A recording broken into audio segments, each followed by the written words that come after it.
पिता का आखिरी पत्र और बेटी का पछतावा।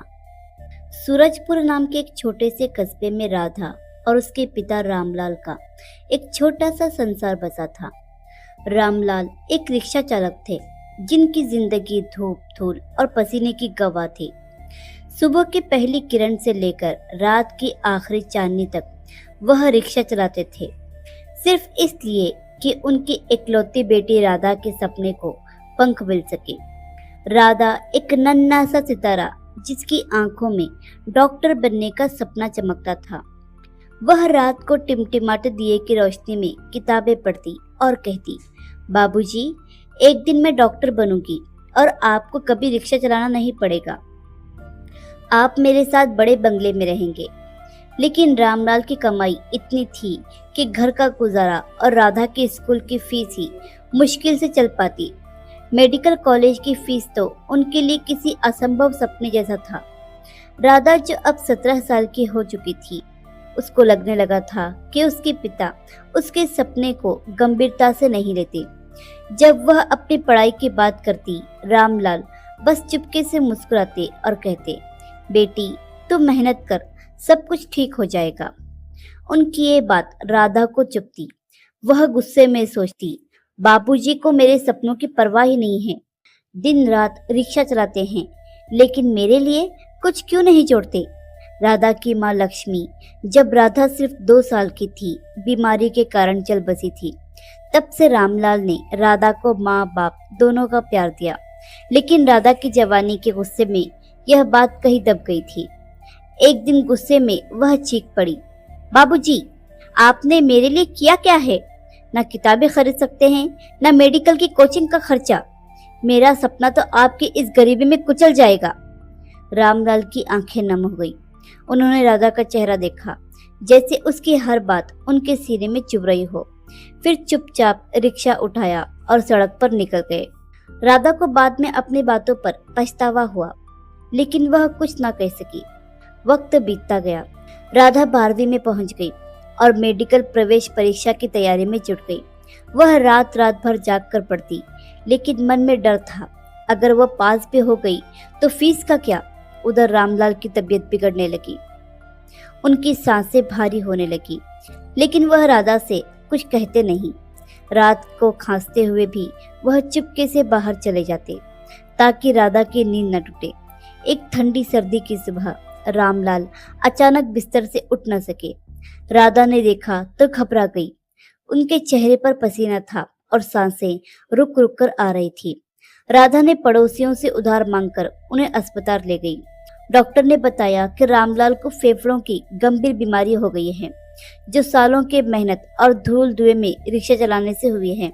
इलाज के लिए बहुत पैसे चाहिए। राधा का दिल टूट गया। उसे अपनी हर कही बात पर पछतावा हो रहा था। वह रोते हुए रामलाल के पास बैठी और बोली, बाबूजी, आप ठीक हो जाओ, मैं पढ़ाई छोड़ दूंगी, लेकिन आपको कुछ नहीं होने दूंगी। रामलाल ने कमजोर हाथ से राधा का सिर सहलाया और कहा, राधा तू रो मत, मेरी एक ख्वाहिश है, तू डॉक्टर बन। मेरी बेटी, दुनिया को बता कि वह किसी से कम नहीं। राधा ने रोते हुए वादा किया। कुछ दिन बाद रामलाल की हालत और बिगड़ गई। एक रात जब राधा अस्पताल में उनके पास थी, रामलाल ने उसे अपने पास बुलाया। उन्होंने धीमी आवाज में कहा, बेटी, मेरी अलमारी में एक टिन का डिब्बा है, उसे देख लेना। राधा समझ नहीं पाई, लेकिन उसने सिर हिलाया। उसी रात रामलाल ने आखिरी सांस ली। राधा का पूरा संसार जैसे उजड़ गया। वह अपने बाबूजी की गोद में सिर रखकर फूट फूट कर रोई। उसे लग रहा था कि उसने अपने पिता को कभी समझा ही नहीं। रामलाल के जाने के बाद राधा टूटी सी घर लौटी। एक दिन उसने हिम्मत जुटाकर उनकी अलमारी खोली। कोने में एक पुराना जंग लगा टिन का डिब्बा मिला। उसे खोलते ही राधा की आंखें फटी की फटी रह गई। डिब्बे में कुछ रुपये, कुछ सिक्के और एक पुराना मुड़ा तुड़ा पत्र था। राधा ने कांपते हाथों से पत्र खोला। उसमें रामलाल की टेढ़ी मेढ़ी लिखावट में लिखा था, मेरी प्यारी राधा, तू मेरी जिंदगी का वो सूरज है जिसके लिए मैंने हर अंधेरा झेला। जब तेरी माँ गई तो मैं टूट गया था, लेकिन तू मेरे पास थी। तो मैंने जीना सीख लिया। तुझे डॉक्टर बनाना मेरा सबसे बड़ा सपना था। तुझे लगता था कि मैं तेरे सपनों की कदर नहीं करता, लेकिन मेरी हर सांस तेरे लिए थी। ये पैसे मैंने 20 साल से जोड़े हैं। हर बार जब मैं भूखा रहा, जब मैंने पुराने कपड़े सिलवाए, जब मैंने तुझे नई किताबें दिलाई, मैंने ये पैसे तेरे मेडिकल कॉलेज के लिए जोड़ लिए। शायद ये पूरे ना हो, लेकिन मेरा प्यार पूरा है। तू डॉक्टर बन बेटी। मेरी आखिरी ख्वाहिश यही है कि मेरी राधा दुनिया में सिर उठाकर जिए। तेरा बाबूजी। पत्र पढ़ते पढ़ते राधा का गला रूंध गया। वह पत्र को सीने से लगाकर चीख चीख कर रोने लगी। उसे याद आया कि कैसे रामलाल गर्मी में पसीने से तरबतर घर आते, फिर भी उसे ठंडा पानी पिलाते। कैसे सर्दियों में ठिठुरते हुए उसे अपने पुराने शॉल में लपेटकर स्कूल छोड़ने जाते। कैसे वह अपने दवाइयों के पैसे बचाकर राधा की फीस भरी। राधा ने उस डिब्बे को माथे से लगाया और बोली, बाबूजी, मैं आपका सपना जरूर पूरा करूंगी। आपने मेरे लिए अपनी जिंदगी दी, अब मैं आपके लिए जीऊंगी। राधा ने उस पत्र को अपने दिल के पास रखा और मेहनत में जुट गई। उसने मेडिकल प्रवेश परीक्षा पास की। रामलाल के जोड़े हुए पैसों और एक स्कॉलरशिप की मदद से उसने मेडिकल कॉलेज में दाखिला ले लिया। पढ़ाई के साथ साथ वह पार्ट टाइम ट्यूशन पढ़ाती ताकि कोई कर्ज न लेना पड़े। हर रात जब वह थक कर सोने जाती, वह पत्र को पढ़ती और रामलाल की मुस्कान को याद करती। वह जैसे उसकी ताकत बन गया था। 5 साल बाद जब राधा शहर की पहली महिला डॉक्टर बनी, तो सूरजपुर की गलियों में उसका नाम गूंजने लगा।